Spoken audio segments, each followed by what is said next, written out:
Alright, so in this video I'm going to go for a quick understanding on what needs to be done as part of importing packages for the concept of the Java exam. So quickly run through the concepts, highlight a few exam gotchas, and then I'll go through a few demonstrations there.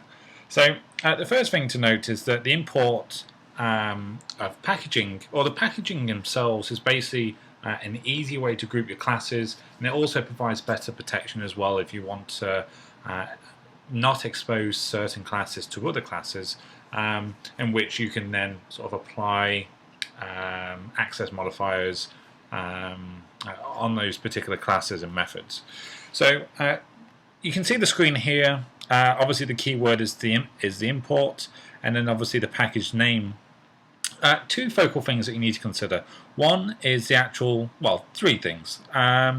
So when you use the import keyword, the next thing to do is put in the actual extension of that particular package. And then obviously, dependent on how far you go into the package, then determines what you actually import. So the other thing that needs to be taken into account is, obviously I'll talk about the static keyword as well as importing in imports. But if you see the end of these two lines is basically what you're importing here. So I have the package CALM exam pack1, and then the class being the class name here. What I'm stating in the first state is that I'm importing anything that inherits I'm importing anything that's included within that class. The second line here, I'm importing within this class a specific method. So when I use that second statement, I'm stating import that method, and don't be concerned by importing in any other methods or any variables associated to it. The other part which I likely mentioned is the static keyword. So when you use the static keyword within the import, you can only import, in that case, static methods or static values. And what I've done is broken out into 8 possibilities in which you can use the packaging. So, and I've then grouped it into 2 sections, so non-static imports and static imports. Actually, the first thing to go through with static imports is that you can only import in methods and variables that are static. So if a method in another class isn't static, then obviously you can't import that as a static import. And I'll go through a quick demonstration in a bit for you. The first line here, what I'm stating is I can import in all the static and variables associated to this class. And then on the second and third line, I'm basically stating I'm importing in a specific method, and then I'm importing in a specific value. Slightly different approach with the non-static import. So obviously you can see the keyword no longer includes within the static. So what I'm doing here is I can do 3 things. I can import in a non-static method, I can import in a non-static variable, just like the static imports we just mentioned about. But the other thing is that we can import in classes as well.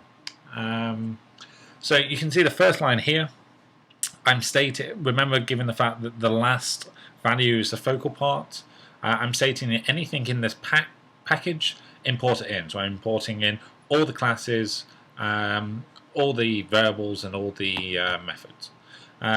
The second line here, I'm just stating within this package, import this one class. Third line, I'm stating import everything associated with this class. And then I'm being very specific by stating import in this non-static method within this class and this non-static value within that class. So I think that's all the possibilities that you can include. So as long as you keep into account the last part, and obviously the static words will essentially cover all of the aspects. Some of the gotchas, you can't, for obvious reasons, you can't import a static class given the fact that classes are not static. When you're using the static keyword, it can only be taken into account methods and variables. The second aspect here, you cannot create an instance of a class when you import past the declaration of the class. So what I mean by that, probably isn't a good wording, but again, stating that I'm importing, that you can see this line here, I'm importing all the methods and variables associated to this class. I'm not necessarily importing that class. So when I have that scenario, I can't create instances of that class. I can only use the methods and variables associated to that class. Same concept here. If I'm importing this class, well, if I'm importing this method with this class, I can't create an instance of this class. What you can do, if you do want to create an instance, you can either explicitly highlight the class that's associated to a package, or associate all the packages. Associate all the classes within that package, and then you can create an instance of that specific class. And then the other thing that needs to be taken into account is the accessibility of methods and variables. So when it's static, it can only be accessible when you import it, and or if you create an instance of a class. When it's non-static, it's only accessible by the instance of that class. Alright, so what I'm going to do is create a new Java project. Let's call it, I don't know, Oracle Certified Session Packages.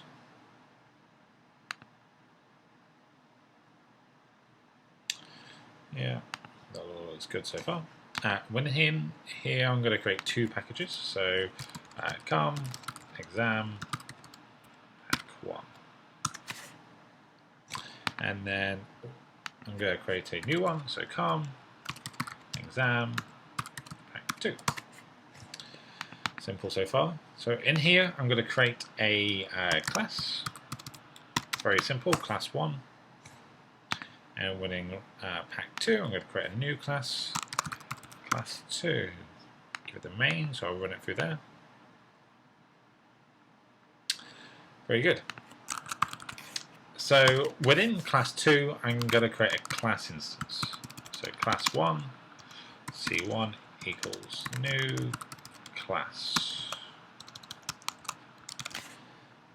Because they essentially reside in separate packages, or they should be. So let me just scroll that through there.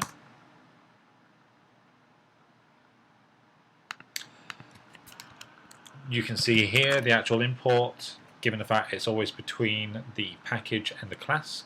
It's essential to highlight if two classes are in separate packages, you have to highlight the actual import of the class.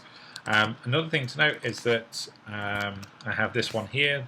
What I can also do is state anything in package 1, also import in that. Within class 1 itself, let's create two variables, two methods. So public string s1 equals string 1. Very simple stuff. What I'm going to do here is make this static. Static string 2, string 2. So these are my variables here.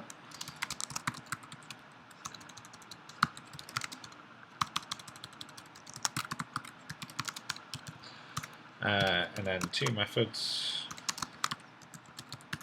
I'm going to say public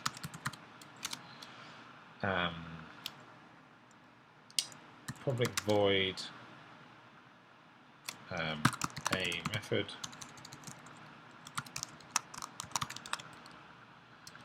and then I'm going to say public static void a method. I'm going to say this one is 2 and this one is 1. Very good. So nothing in there.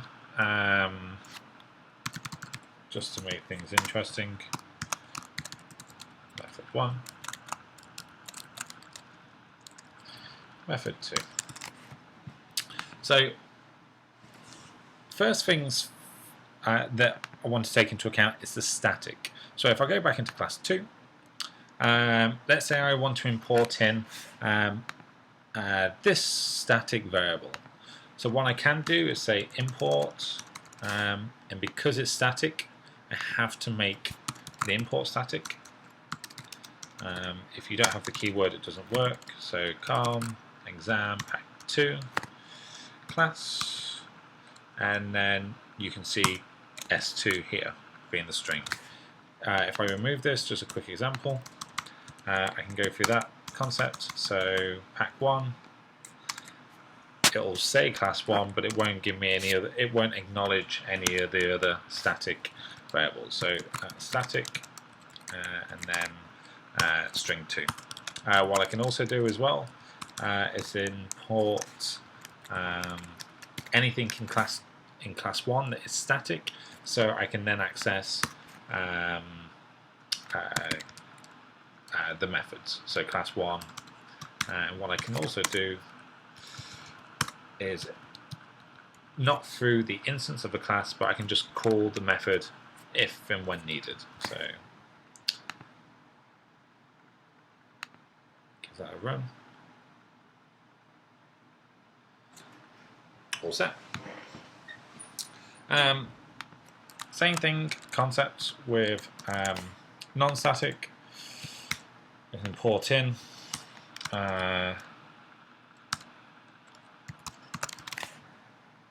when it's non-static and I'm importing in all of them, I can create an instance of that class.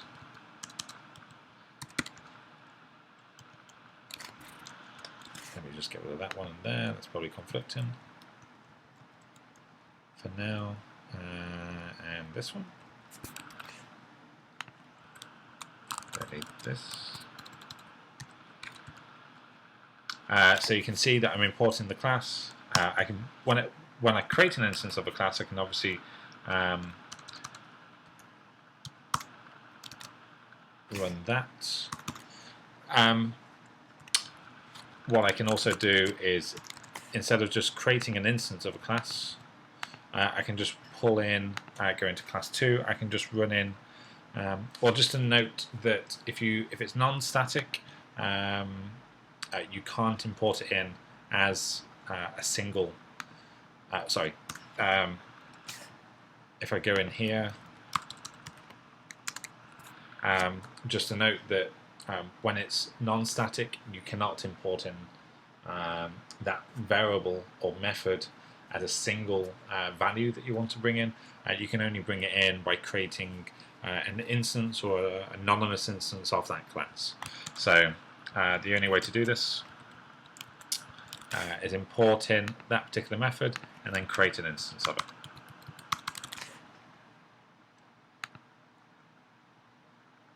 Give that a run and it pulls back method 1. Alright guys, that's basically all I wanted to show. I hope that helps, and good luck.